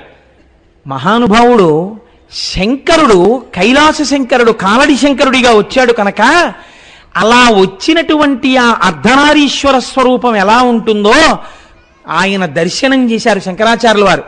చేసి అప్పుడు చేశారు ఆయన స్తోత్రం, చాంపేయ గౌరార్ధ శరీరకాయై కర్పూర గౌరార్ధ శరీరకాయ ధమ్మిల్లకాయై చ జటాధరాయ నమః శివాయై చ నమః శివాయ కస్తూరికా కుంకుమ చర్చితాయై చితారజ పుంజి విచర్చితాయ కృతస్మరాయై వికృతస్మరాయ నమః శివాయై చ నమః శివాయ అని ఒక పక్క ఎర్రగా ఉన్న అమ్మవారు, ఒక పక్క తెల్లగా ఉన్న పరమశివుడు, ఒక పక్క విభూతి చేత అలంకరింపబడిన శంకరుడు, ఒకవైపు కస్తూరి తిలకంతో ఉన్న అమ్మవారు, ఇద్దరితో కూడినటువంటి ఆ అర్ధనారీశ్వర స్వరూపాన్ని నమః శివాయై చ నమః శివాయ అంటూ శంకరాచార్యులు వారు దర్శనం చేసి స్తోత్రం చేశారు మహానుభావుడు. కాబట్టి ఇప్పుడు అమ్మవారందిట దేవతలందరూ ప్రార్థన చేస్తే సృష్టి నీ వల్ల ప్రారంభమైంది కాబట్టి విశ్వమునకు ఈశ్వరుడవు నీవు కనుక విశ్వేశ్వర నామంతో విశ్వమునకు నాథుడవు నీవు కనుక, రెండు నామములు. ఈ సృష్టి అంతా ఆయనది, ఆయన ఏమైనా చెయ్యగలడు. ఆఖరణ మళ్ళీ తనలోకి తీసుకోగలడు. తన డబ్బండి, తన ఇష్టం తీసేసుకుంటాడు. ఇప్పుడు నా డబ్బండి, రెండు జేబులు చొక్కా ఓటి కుట్టించుకుని ఇటు పక్క పెట్టుకున్నాను 10,000 రూపాయలు, అలా వెళ్ళిపోతున్నాను. కాసేపటికి నా పుర్రెలో ఏదో బుద్ధి ఉంటుంది, ఈ 1,000 రూపాయలు తీసి 1,000 రూపాయలు ఇటు పెట్టుకున్నాను. అదేమిటండి కోటేశ్వరారు, కుడి జేబులోంచి తీసి ఎడం జేబులో పెట్టుకున్నారు, తప్పు కదా అని మీరు అంటారా? నా ఇష్టమయ్యా అంటారు. ఇక్కడ తీసి ఇక్కడ పెట్టుకుంటాను. నా ఇంట్లోనే తిందామని నేను ఎక్కడి నుంచో శ్రీకాకుళం జిల్లా వెళ్ళి మంచి మంచి పెద్ద పెద్ద జీడిపప్పుల ప్యాకెట్ ఒకటి తెచ్చుకున్నాను. పాయసంలో వండుదామే అన్నాను, అయిపోయింది. కాసేపు అయింది, నాకే కోరిక పుట్టింది. ఏదో రమణ మహర్షి గురించి చదివాను, పాపం 4 చీమలు తింటాయి అని 5 జీడిపప్పులు తీసి చీమలకు పడేశాను. అదేంటే అక్కడి నుంచి తెచ్చి జీడిపప్పు చీమలకి వేసావు? నా ఇష్టం, నాకు చీమలకి పెట్టాలనిపించిందండి, పెట్టాను. కాబట్టి తనదైన వస్తువును తనలోకి ఎవడు తీసుకోగలడో వాడికి లయకారుడని పేరు. మీరు చాలా జాగ్రత్తగా గుర్తుపెట్టాలి. అందుకే అమరకోశం ఈశ్వర శబ్దాన్ని శివుడికి వాడింది. తనది కాని వస్తువు తనలోకి ఎలా తీసుకుంటాడండి? ఎవడు సృష్టికి హేతువో వాడే తనలోకి తీసుకుంటున్నాడు. కాబట్టి విశ్వమునకు ఈశ్వరుడవు నీవు. పుట్టడానికి వెళ్ళిపోవడానికి మధ్యలో ఉండడం స్థితికాల లక్షణం. కాబట్టి ఉండడం కూడా ఆయన అనుగ్రహం. మూడు మూర్తులకు మూడు లోకములకు మూడు కాలములకు మూలమగుచు భేదమగుచు తుది కభేదమయ్యొప్పారు బ్రహ్మమనగా నీవే పాలనయనా అన్నారు పోతన గారు. కాబట్టి ఇప్పుడు సృష్టికర్త స్థితికర్త ప్రళయకర్త ఆయనే. అటువంటి శంకరుడు ఈ సృష్టికంతటికి ఈశ్వరుడయ్యున్నాడు కనుక విశ్వేశ్వరుడయ్యున్నాడు. కాదు, నాథ శబ్దము భర్తని సూచిస్తుంది. భర్త అంటే ఆయనకే చెందినవాడను ఒక భావన. ఒక స్త్రీ ఒక వ్యక్తిని భర్త అని పిలవాలంటే 6 లక్షణాలు ఉండాలి అని చెప్పింది శాస్త్రం. ఆయనకే చెందినదానను, ఆయన చేతనే భోగింపబడుట, ఆయన చేతనే రక్షింపబడుట, సర్వ కార్యక్రమములు ఆయన యొక్క ప్రీతి కొరకు ఆయన యొక్క అభ్యున్నత కొరకు చేయుట, ఆయనతో కలసి ఉండుట మాత్రమే సుఖముగా భావించుట, ఆయన నుంచి విడువడుటయే తన దుఃఖమని భావన చేయుట. ఈ 6 ఏ స్త్రీకి ఏ పురుషుడి పట్ల ఉంటాయో ఆ స్త్రీకి ఆ పురుషుడు భర్త. ఇప్పుడు ఈశ్వరుడితో మీరు ఈ భావన పెంచుకుని ఈశ్వరుడితో కలుస్తున్నారు కాబట్టి నది సముద్రంలో కలిసినట్టు అందరూ ఆయనలోకే కలవాలి. కలవకుండా ఎవరైనా మిగిలిపోతే చిట్ట చివర ఒరే మీరు నన్ను పొందలేరు నేనే మిమ్మల్ని పొందేస్తానని మైనం ముద్ద నల్లపూసల మధ్యలో దొల్లి తనకు అంటించుకున్నట్టు మహాప్రళయంలో తానే అందరినీ తనలోకి తీసేసుకుంటాడు. దాని యందు కూడా కారుణ్యమే. కనుక ఇప్పుడు ఏమైంది? ఆయన విశ్వనాథుడు, ఈయన విశ్వేశ్వరుడు. ఒక్క శబ్దమే, ఒక్క పరమాత్మ స్వరూపమే. ఒకటి మీకు అన్నీ ఇవ్వగలదు, సృష్టి చేయగలదు, స్థితి చేయగలదు, లయం చేయగలదు. ఇంకొకటి మీరు ప్రయత్నపూర్వకముగా చేరవలసినది, దాని కొరకు మాత్రమే ఉపాసన. ఈశ్వరుడి కొరకు ఉపాసన, ఇంకొక దాని కొరకు ఉపాసన అన్న మాట లోకంలో లేదు. కాబట్టి ఇప్పుడు ఆయన విశ్వనాథుడు. ఆయన అక్కడ శివలింగ రూపంలో విశ్వేశ్వరలింగంగా విశ్వనాథలింగంగా కాశీపట్టణంలో ఆవిర్భవించాడు. అందుచేత అది స్వయంభూలింగమైనది. ఇప్పుడు ఆయన అలా అవతరిస్తే అమ్మవారందిట, అమ్మవారే కదండి, మహాకారుణ్యమూర్తి. ఈయనకంతా తొందర, సృష్టి అంటే చేసేశారు. ఇప్పుడు సృష్టికి హేతువుని చూపించారు, అంతమంది బిడ్డలు పుట్టేశారు. ఇప్పుడు వీళ్ళందరూ ముందు పుట్టగానే దేనికి ఏడుస్తారు? కుయ్యోమని ఏడ్చేది అన్నం కోసం ఏడుస్తారు. ఈయన గౌరవం నిలబెట్టద్దు. చూడండి, మహా సంతోషం ఉన్నటువంటి వ్యక్తి ఎవరి మాట కాదనలేనివాడు అందరికీ మాట ఇచ్చేస్తాడు. అయ్యో మీ ఇంట్లో ఉపనయనం అంటే తప్పకుండా వచ్చేస్తాను రేపు పొద్దున్న. ఇంకోళ్ళు వచ్చి పిలుస్తారు, పెళ్లి కొడుకుని చేస్తాను, తప్పకుండా వస్తానండి మీ ఇంటికి. ఇంకోళ్ళు వచ్చి అయ్యా మా ఇంట్లో ఏదో రేపు పొద్దున్న గుమ్మం ఎత్తుతున్నారండి మీరు ఒక్కసారి వస్తే సంతోషం, తప్పకుండా వచ్చేస్తానండి.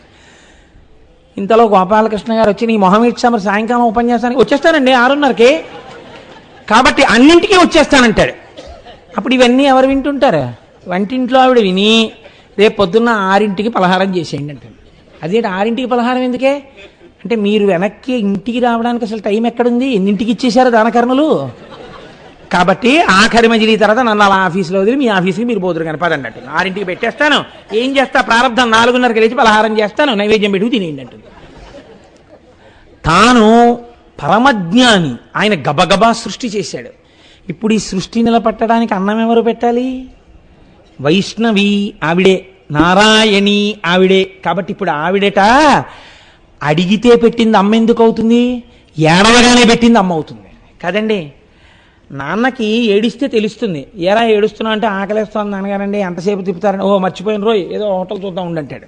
అమ్మ అలా కాదు, అమ్మ నాన్నగారితో కలిసి తీర్థయాత్రలకు వెళ్ళిన బిడ్డలకి తెలుస్తుంది ఈ విషయం.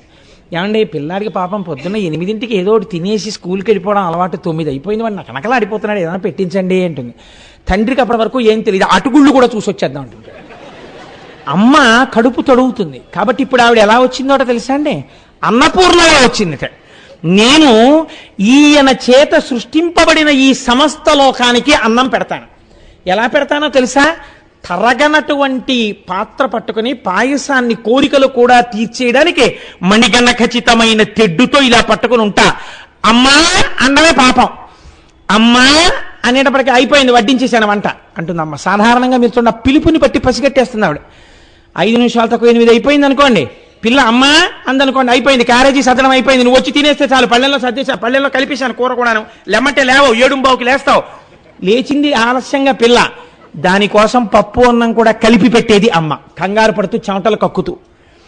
ఈయనేమో పూజ, సంధ్యావందనం, అక్కడ కూర్చుంటాడు. ఫోన్లు, వచ్చేవాళ్ళు వెళ్ళేవాళ్ళు, పిల్ల ఏడుంబావుకి లేస్తుంది, తాపత్రయం అంతా ఆవిడిది.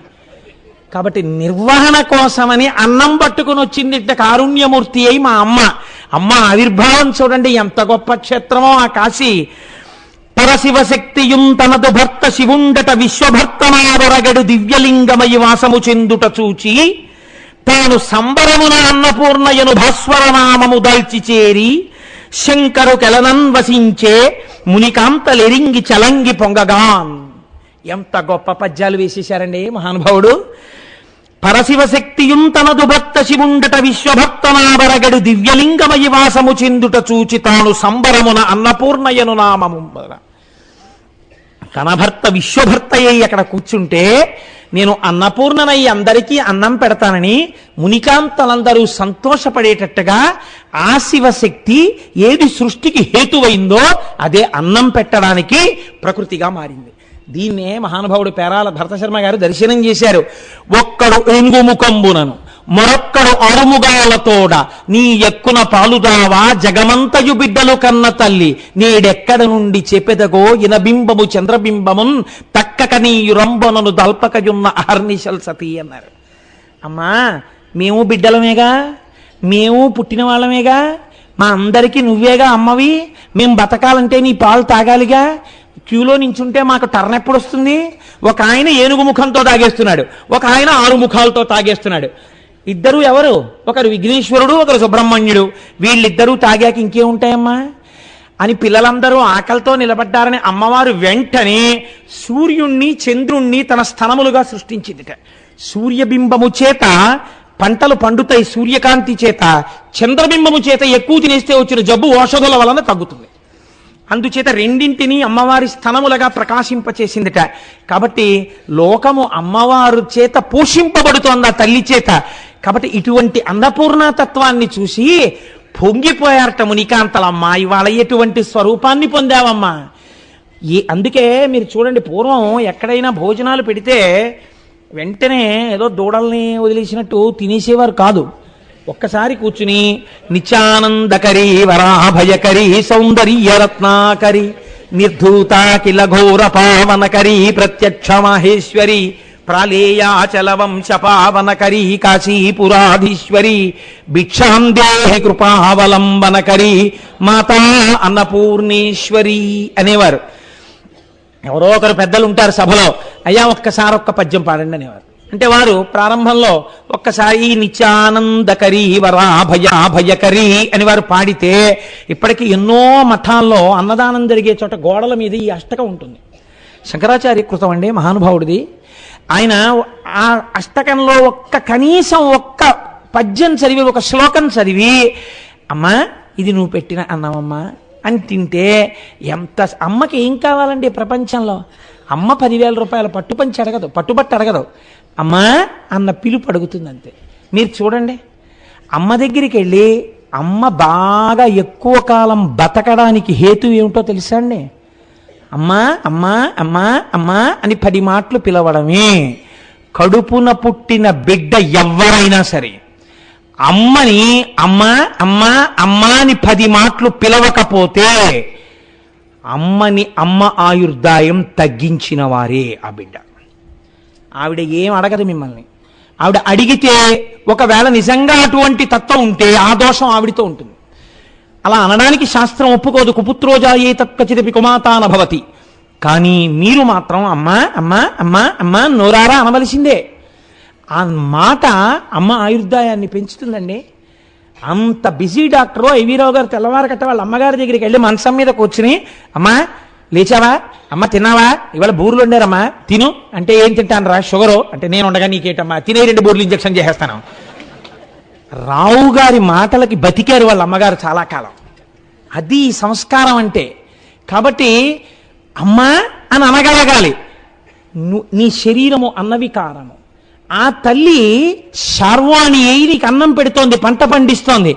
నా స్వామి అనుగ్రహం చేత అగ్నిహోత్రుడు పాచకుడై నీకు అన్నం వండాడు. నువ్వు తినేటప్పుడు ఒక్కసారి అన్నపూర్ణ అనకుండా తింటే నువ్వు కృతజ్ఞుడమైపోయావు. ఈ మాట చెప్పడానికి కూడా భయం వేస్తుంటుంది. ఎందుకంటే అంతకు పూర్వం అంతా ఇలా చెప్పకుండా తినొచ్చేస్తూ ఉంటుంటాం. ఒక్కొక్క రోజున వచ్చిన గొడవ వచ్చేసి మళ్ళీ ఇది సభలో చెప్పాలంటే కొంచెం భయంగా ఉంటుంటుంది.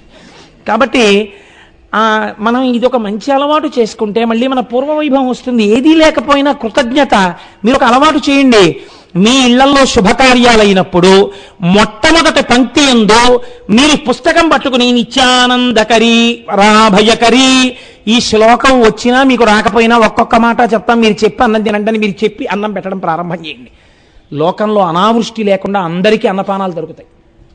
కాబట్టి ఆ అన్నపూర్ణ అమ్మవారు వచ్చి 10 మందికి అన్నం పెట్టడానికి అక్కడ వెలిసిందిట. సరే, ఇంకా గంగ అంటారా? గంగే భవాంగపతితంతోయం పవిత్రమితి పస్పృశు అన్నారు వాల్మీకి మహర్షి రామాయణంలో. శంకరుడు యొక్క శరీరమును తాకి కింద పడింది కాబట్టి గంగకంత పవిత్రత వచ్చింది. ఎదర మీరు గంగావతరణం ఓ రోజున వింటారు. మొట్టమొదట గంగ అవతరించినప్పుడు అందులో స్నానం చెయ్యలేక నీళ్లు తీసి చల్లుకోగానే పాపాత్మలు పైకి వెళ్ళిపోయారు, పైనుంచి స్నానాలు చేయడానికి కిందకొచ్చారు. ఇదో పెద్ద షటిల్ సర్వీస్ కింద తిరిగింది లోకమంతాను. కాబట్టి అటువంటి గంగ వారణాసి పట్టణంలో ప్రవహిస్తోంది. మీరు ఒక్కటి చూడండి, మనం ఒక మాట అంటుంటాం, కాశీ గంగ అంటాం. ఎవరైనా గంగ పట్టుకొచ్చారనుకోండి, ఏమిటండి ఇది అని అడిగారు అనుకోండి, కాశీ గంగ చెంబండి అంటారు. ఏమండి కాశీ గంగ ఎందుకు తేవాలి? హరిద్వార్లో గంగ లేదా? ఋషికేశ్లో గంగ లేదా? లేకపోతే ఇంకా మీరు పైకెడితే కేదార్నాథ్ అక్కడ కూడా గంగ ఉంది కదా. ఆ గంగని పిలవకుండా మీరు కాశీ గంగ తెచ్చామని కాశీ గంగ అన్న మాట ఎందుకంటారు మీరు? దానికి ఏమైనా శాస్త్రంలో మర్యాద ఉందా? లేకపోతే ఉత్తినే ఏదో అనాలి కాబట్టి కాశీ వెడితేనే గంగా స్నానం చేస్తుంటాం కాబట్టి ఎక్కువ కాశీ గంగ అంటుంటారా? కాదు. కాశీ ఉత్తరాన పుట్టి దక్షిణానికి ప్రయాణం చెయ్యడం మొదలుపెట్టి వారణాసి క్షేత్రం వరకు దక్షిణాభిముఖంగా వచ్చింది. వారణాసి పట్టణంలో ఉత్తరాభిముఖమైంది. మళ్ళీ మనం కూడా సృష్టిలో భగవంతుడి నుంచి విడివడి జీవస్వరూపంతో పుట్టడం చావడం, మళ్ళీ దక్షిణ దిక్కుకి ఊరికి శ్మశానం ఉంటుంది, శ్మశానంలో కలిసిపోవడం, మళ్ళీ పుట్టడం, మళ్ళీ శ్మశానం వైపుకి ఎడుతూ ఉండడం, ఉత్తరానికంటే మళ్ళీ పుట్టడానికి ఎడుతూ ఉండడం, మళ్ళీ దక్షిణానికి ఎడుతూ ఉండడం, ఇలా తిరుగుతున్నాం. ఈ తిరగడం అన్న చక్రము ఎప్పుడు ఆగుతుందంటే మీరు ఈశ్వరాభిముఖులైనప్పుడు ఆగిపోతుంది. ఇంకా అదే ఆఖరి జన్మ. కాబట్టి గంగ కాశీలో ఉత్తరానికి తిరిగింది. అందుకని కాశీ గంగ పరమ పుణ్యప్రదం అనడానికి కారణం ఇది, ఇంకొకటి హేతువు కాదు. కాశీ గంగా అనడానికి ఇది కారణం. గంగ ఎక్కడున్నా గంగే. అందుకనటువంటి కాశీలో ఉన్నటువంటి గంగయందు స్నానం చెయ్యడానికి మనసు వివ్విళ్ళూరనటువంటి వాడు ఉండడు. శంకరాచార్యులు వారి యొక్క జీవిత చరిత్రలో ఒక మాట రాస్తారు. శంకర భగవత్పాదులు మొట్టమొదట వారణాసి క్షేత్రానికి వెళ్ళి కాశీలో గంగలో స్నానం చేయడానికి అడుగులు వేస్తున్నారట. వేస్తుంటే గంగా తరంగములు ఎంతో సంతోషంగా ముందుకొచ్చేట. ఎందుకని? ఆనాడు ఎవరు తల మీద పట్టి ఇంత పవిత్రం నన్ను చేసి లోకము యొక్క పాపములు కడగడానికి కావలసిన శక్తిని కటాక్షించాడో వాడిప్పుడు లోకమునకు మర్యాద నేర్పడం కోసమని చెప్పి నివృత్తి మార్గాన్ని ఉపదేశం చెయ్యడం కోసమని ఒక గురువుగా వచ్చి వాడే నా యందు స్నానానికి వస్తున్నాడని పొంగిపోయిందట ఆ రోజున గంగా తరంగాలు.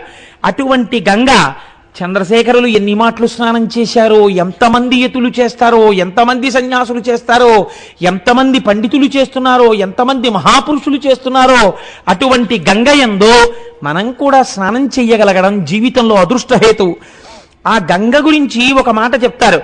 కాశీ గంగ గురించి ఉవ్విళ్ళూరి కాశీలో గంగా స్నానానికి వెళ్ళాలి, గంగా స్నానానికి వెళ్ళాలి, గంగా స్నానానికి వెళ్ళాలి అనుకుని అనుకుని అనుకుని వెళ్ళలేక, జీవితంలో వెళ్ళడానికి మార్గం దొరకక ఇక వెళ్ళలేనన్న స్థితి వచ్చేసినటువంటి వాడు కన్నుల నీరు కారుతుండగా అయ్యో గంగా స్నానానికి వెళ్ళలేకపోయానని ఆ గంగా స్నానంబునకే గంగా లేని మనుజుడెంత యుధమితో ఓ గంగా గంగాయని సాగంగా బాయగలడు సర్వాఘములన్.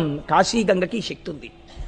నేను కాశీ వెళ్ళలేకపోయాను, విశ్వేశ్వరుణ్ణి చూడలేకపోయాను, కాశీలో గంగలో స్నానం చెయ్యలేకపోయాను అని బెంగ పెట్టుకుని అదే పనిగా అయ్యో అయిపోతోంది ఆయుర్దాయం, నేను వెళ్ళలేకపోయానని ఆ గంగా స్నానంబునకే గంగా లేని మనుజుడెంతయు దమితో బాధతో ఓ గంగా గంగాయని సాగంగా, మనిషి సాగిపోవడం అంటే విపరీతమైన కోరికతో గంగా గంగా గంగా గంగా అని మనసులో పరితపించిన వాడికిట బాయగలడు సర్వాఘములన్.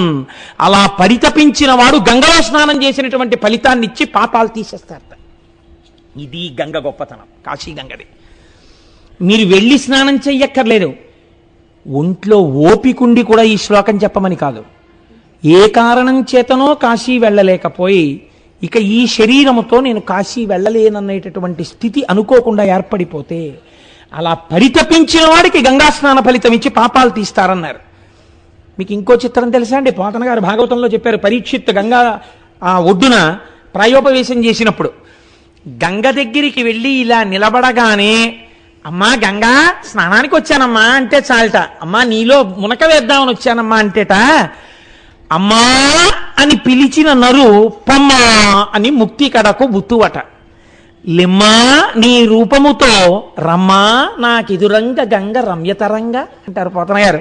నాకెంత ఇష్టమో ఈ పద్యం అంటే నిజంగా. పరీక్షిత్ అంటాడు ప్రాయోపవేశం చేసే ముందు, అమ్మా అని పిలిచిన నరు పొమ్మా అని ముక్తి కడకు బుత్తువట. ఆ గంగ దగ్గరికి వెళ్ళి అందుకే గంగమ్మ గంగమ్మ అంటారు. మీరు చూడండి, కృష్ణమ్మ, గోదావరమ్మ, నర్మదమ్మ అలా అనం సాధారణంగా. గంగమ్మ గంగమ్మ అంటాం. గంగమ్మ వచ్చిందండి, గంగమ్మ ముంచెత్తిందండి అంటాం. సీతాదేవి అంతటిది గంగానది దాటే ముందు మొక్కుకుంది అట్నుంచి క్షేమంగా తిరిగి వచ్చాక కళ్ళు కడవలు ఇస్తానని. కాబట్టి ఆ గంగమ్మ అమ్మ అమ్మ అంటాం, గంగకి చెల్లింది. పాపం అమ్మ భరించాలి, గంగ భరించాలన్నారు. కాబట్టి ఆ గంగ ఉన్నదే, అమ్మా అని పిలిచిన నరు ఎంతటి పాపాత్ముడైనా సరేట నమ్మి, అమ్మా నువ్వు నన్ను రక్షించగలవమ్మా అని అమ్మా అంటే చాలట, పొమ్మా అని ముక్తి కడకు బుత్తువట. పో అని ముక్తి ఇచ్చేస్తున్నది, పాపాలు తీసేస్తుంది స్నానం చేస్తే. ఏమిటి హాయిగా ఇలా మునకేస్తే చాలు, తీసవతల పారేస్తుందట పాపాలన్నీ. ఎంత తొందరగా ఏప్రిల్ వచ్చేస్తుందో ఆనంది నాకు వెళ్ళిపోవాలా కాశీ అని. కాబట్టి అమ్మా అని పిలిచిన నరు పొమ్మా అని ముక్తి కడకు బుత్తువట. లిమ్మా నీ రూపముతో రమ్మా నాకెదురంగ గంగ రమ్యతరంగా. అమ్మా ఒక్కసారి ధవళ వస్త్రధారివై సాకారముగా నాకు ఒక్కసారి కనపడమ్మా అంటాడు పరీక్షిత్. కనుక భగవద్గీత కించిదిధీత గంగాజల్లవ కణికా పీత సకృతపియేన మురారి సమర్చ క్రియతే తస్య యమేన న చర్చ అన్నారు మహానుభావుడు శంకరాచార్యులు వారి భజగోవిందంలో. భగవద్గీత కించిదధీత, భగవద్గీతలో ఒక్క శ్లోకాన్ని బాగా అర్థం చేసుకుని జీవితంలో అనుష్ఠానంలోకి తెచ్చుకున్నటువంటి వాడికి గంగాజలలవ కణికాపీత, గంగ బొట్టుని నాలుక మీద వేసుకున్నటువంటి వాడికి సకృదపియేన మురారి సమర్చ, శ్రీ మహావిష్ణువుని మనఃపూర్వకంగా అర్చన చేసినటువంటి వాడికి క్రియతే తస్య యమేన న చర్చ, యముడితో చర్చ లేదు అన్నారు. ఎందుకుండదు? అసలు వాళ్ళు రారు కాబట్టి. వాళ్ళు వస్తే ఏమిటంటే భయంకరమైన రూపాలు చూసి రా రా అంటే నేను బాబాయ్ నేను రానంటాడు.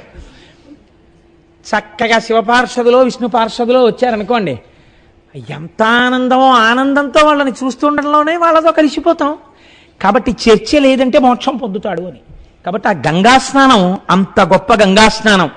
అసలు చిత్రం ఏమిటంటే భారతీయుడిగా పుట్టినటువంటి ప్రతివాడు ఒక్క కోరిక కోరుకుంటాడు, నా శరీరం పడిపోయిన తరువాత ఈ అస్థికలు గంగా నదిలో నిమజ్జనం అవ్వాలని కోరుకుంటాడు.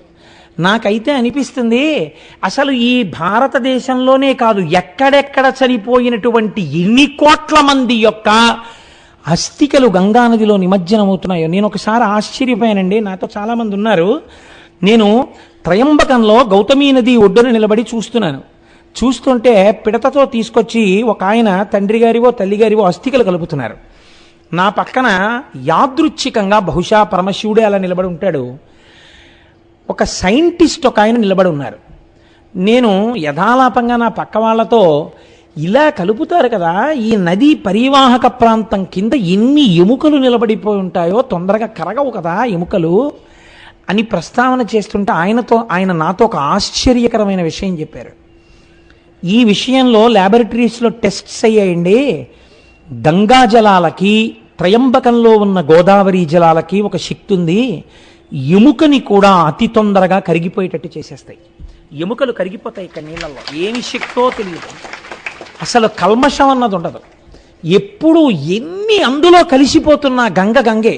మీరు చూడండి, మన ఇంట్లో నీళ్ళు సీసాతో 4 రోజులు పెట్టండి, కంపు వస్తాయి. గంగను తీసుకొచ్చి డబ్బాలో ఎన్నాళ్ళు పెట్టండి, వాసన రాదు. ఏమిటో ఆ శక్తి, ఈశ్వర శక్తి నిజంగా జలాలకి. అందుకే ఈ దేశం ఆపో వాయుదగం బ్రహ్మ, నీటిని బ్రహ్మంగా పూజ చేసిందండి. ఇప్పుడు వచ్చిన నీరు మీరు ఏమిటి? ఎప్పటి నుంచో నీటిని పరబ్రహ్మంగా ఉపాసన చేసింది ఈ లోకం. భారత జాతి దేన్ని కూడా అనుభవైకవైద్యమైన వస్తువుగా చూడలేదు, అన్నింటినీ పరబ్రహ్మంగా చూసింది, నీటిని ప్రత్యేకించి ఆదరించింది. అందుచేతనే అటువంటి గంగ భగవద్గీత కించిదిధీత గంగాజలలవకణికాపీత సకృతపేన మురారి సమర్చ క్రియతే తస్య యమేన నచర్చ.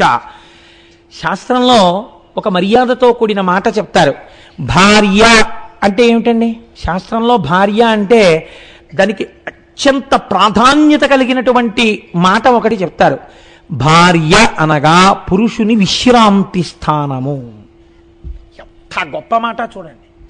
బయట ఎంత అలిసిపోయి ఎన్ని ఇబ్బందులు పడి ఇంటికి రానివ్వండి, ఆవిడ్ని చూడగానే, ఆవిడ ముఖం చూడగానే, ఆవిడ లాలనలో, ఆవిడ పాలనలో, ఆవిడ ఇచ్చిన ఓ గ్లాసుడు కమలాపల రసంలో, ఆవిడ అనునయమైన వాక్యముల యందు పురుషుడు విశ్రాంతి చెంది బతుకుతాడు, టెన్షన్లన్నీ పోగొట్టుకుని.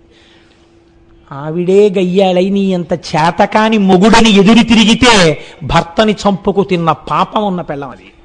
అంటే పురుషుడి విశ్రాంతి స్థానం భార్య. ఆయన ఏదో పొరపాటు చేస్తే ఏం పర్వాలేదు, ఈశ్వరుడున్నాడు, మీరు బెంగ పెట్టుకోకండి, మీరు రక్షింపబడతారు, ఎందుకంత బెంగెట్టుకుంటారు అని మాట్లాడినది భార్య. కాబట్టి పురుషుడికి భార్య విశ్రాంతి స్థానం. విశ్రాంతి స్థానం కనుక ఆయన మనసు గెలుచుకున్న స్థానం. భార్య అంటే పురుషుడి యొక్క అనురాగ స్థానం. ఆయన అనురాగం అంతా ఎక్కడుంటుందంటే ఆవిడ యందు మాత్రమే ఉంటుంది. నివర్తయ మనోమర్త స్వజనే క్రియతామ్మనః అంటుంది సీతమ్మ. అనురాగమన్నది మనసులోంచి ఉద్భుతము కాగానే భార్య జ్ఞాపకానికి రావాలి. అనురాగ స్థానము భార్య. ఈ రెండు భార్య యందు ఉంటాయి. అందుకే అసలు స్త్రీకి ఈ జాతి వేసినంత పెద్దపీట ఎవరేశారండి? అంత పెద్దపీట వేసి మాట్లాడింది. కాబట్టి అనురాగమును, పరమశివుడికి అనురాగం ఏమిటి? ఆయన మహానుభావుడు, గొప్ప జ్ఞాని. అటువంటి అనురాగాన్ని, ఆయన అనురాగాన్ని 4 చూరగొన్నాయిట. అందుకే శాస్త్రంలో అంటారు శివుడికి 4 భార్యలు ఉన్నారన్నారు. అదేమిటండి శివుడికి 4 భార్యలు ఏమిటన్నారు? ఆయన అనురాగాన్ని 4 చూరగొన్నారట. ఒకటి గౌరి ఒకతే, ఆకాశ గంగ ఒకతే, కాశీ ఒక్కతే, దక్షిణ కాశీ ఒకతే, 4 శంభునకు లోక నాయకునకు రాణి వాసంబులను రాగ రసము పేర్మి. రాగరసం చేత, అనురాగం చేత, ప్రేమ చేత, ఆయన యొక్క హృదయాన్ని చూరగొనడం చేత ఈ 4 భార్యాస్థానాన్ని పొందారట. ఎవరు? గౌరి ఒక్కతే. ఆ అమ్మ పేరు చెప్పకపోతే ఇంకేమైనా ఉందా? ముందు గౌరీదేవి. మీరు విందురుగాని ఎదరా ఎందుకు అసలు గౌరీనామం వచ్చిందో, పెళ్లిళ్లలో గౌరీ తపస్సు ఎందుకు చేస్తారో చెప్తాను, విందురుగాని. గౌరి ఒక్కతే, ఆకాశ గంగ ఒకతే. పక్కన ప్రవహిస్తున్నటువంటి ఆ గంగ అంటే శంకరుడికి అంత ఇష్టంట. కాశీ ఒక్కతే, తన చేత నిర్మింపబడిన కాశీపట్టణం అంటే ఆయనకు అంత ఇష్టంట. అందుకే వ్యాసుణ్ణి శపించాడు. కాశీ ఒక్కతే, దక్షిణ కాశీ ఒకతే, దక్షారామం అంటే ఆయనకు అంత ఇష్టంట. మన అదృష్టం అండి, 1 అరగంట వెళ్ళిపోతే దక్షిణ కాశీ వెళ్ళిపోతాం. దక్షారామం అంటే ఆయనకు అంత ఇష్టంట. శ్రీనాథుడు చెప్పాడు మహానుభావుడు. దక్షిణ కాశీ ఒకతే, 4 శంభునకు లోక నాయకునకు రాణి వాసంబులను రాగ రసము పేర్మి. ఆయన యొక్క అనురాగాన్ని చూరగొన్న వాళ్ళవడం వల్ల ఈ 4 ఆయనకి భార్యలయ్యారు. మీరు చూడండి, ఇందులో ఒక గమ్మత్తు ఉంటుంది. వ్యాసుడు మహాజ్ఞాని, వేద విభాగం చేశాడు, 18 పురాణములను ఇచ్చాడు. కాశీ మోక్షపురి. అంతటి కాశీ పట్టణంలో పెద్దలైన వారు ముందు నడువడిని చూపిస్తే వెనకనున్న వాళ్ళకి అలవాటు అవుతుంది. కాబట్టి వ్యాసుడిని అటువంటి పరీక్షకి నిలబడగలిగినటువంటి వ్యక్తిగా విశ్వేశ్వరుడు నమ్మాడు. నమ్మి ఒక 7 రోజుల పాటు ఆయనకి అన్నం దొరకకుండా చేశాడు. 7 రోజులు అన్నం దొరకలేదు. అన్నం దొరకకపోతే ఇంత వ్యాసుడికి అక్కసు పుట్టింది. ఈ క్షేత్రంలో అన్నం దొరకలేదు, 7వ రోజు మిట్ట మధ్యాహ్నం అయిపోయింది. వెనకాతల 300 మంది శిష్యులు ఉన్నారు. అయ్యో, శిష్యులు నకనకలాడిపోతున్నారు. ఈ కాశీ పట్టణంలో అన్నం దొరకలేదు కనుక తనని అవమానించడం కన్నా తన భార్యను అవమానిస్తే పురుషుడికి కోపం వస్తుంది.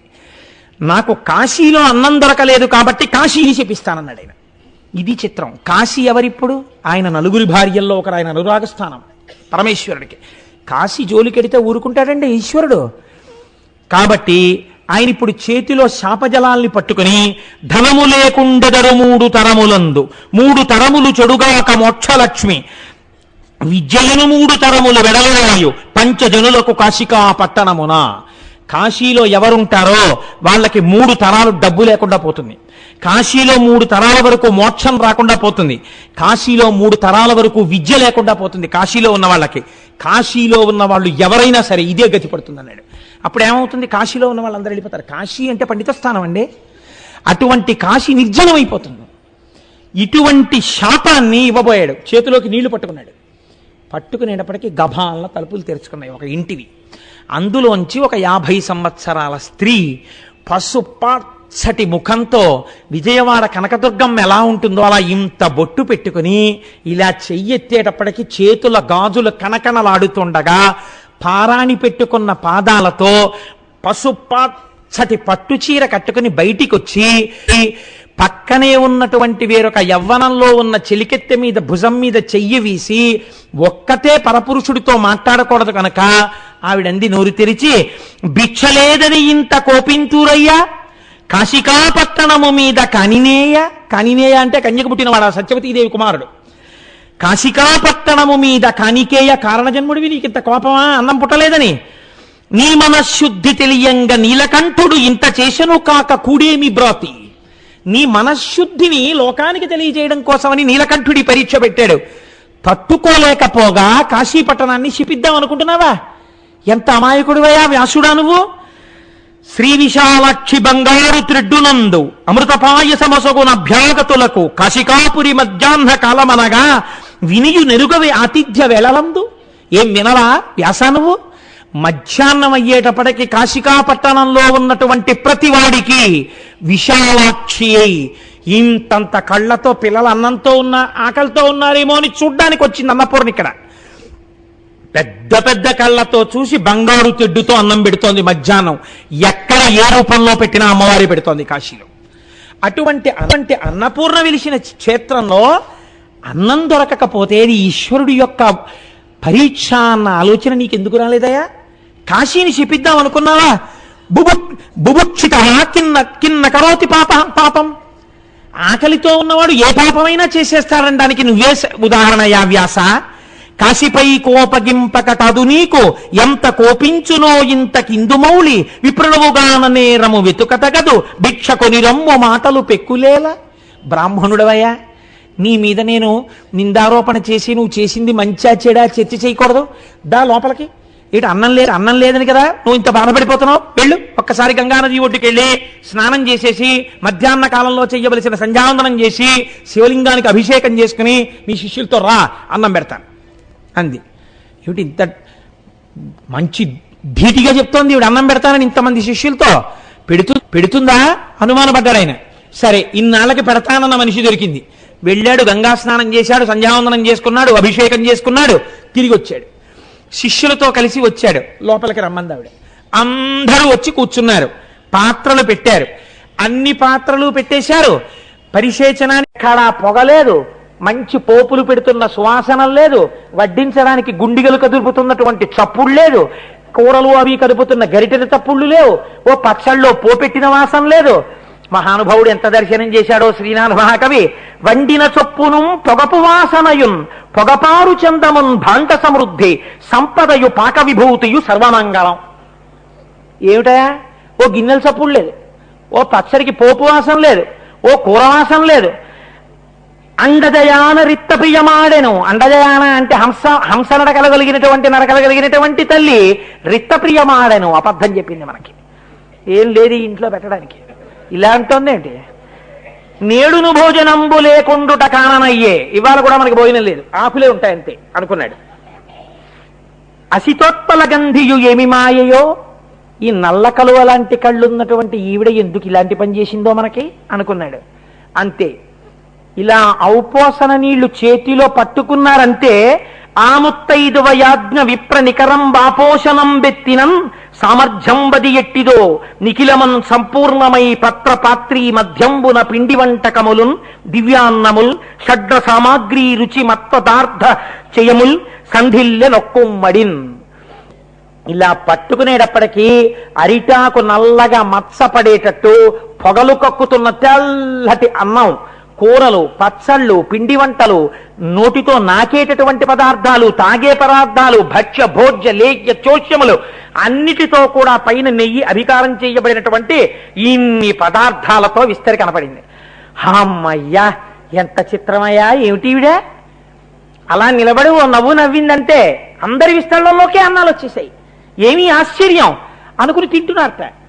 కానీ అనుకున్నారు ఏమిటి, మారు పట్టరారేమిటి, పప్పు పట్టరావాలి కదా, అయ్యా ఇంకొంచెం పప్పు వేసుకుంటారా అనాలి కదా అనుకుని ఇలా పప్పు కలుపుకుంటూ ఒకడు అనుకున్నట్ట, ఇంకొక ఇంత పప్పు ఉంటే బాగుండు, ఇలా తలెత్తి చూద్దామంటే ఎవరు వడ్డించేవాళ్ళు కనపట్టలేదు అనుకున్నట్ట. ఎవ్వడే పదార్థం ఇంతేని చింతించు అతనికా పదార్థం అంత కలిగి అరిటియాకు మీద అవతారమై ఉండు ఇట్టి మహిమ చూడమెన్నడేని. అంత పప్పు వచ్చేసేదిట. ఇలా పప్పులా కలుపుకుంటూ ఇంకొంచెం నెయ్యి ఉంటే బాగుండు, కమ్మని నెయ్యి వచ్చేసేది, కలిపేసుకుని తినేసేవాడు.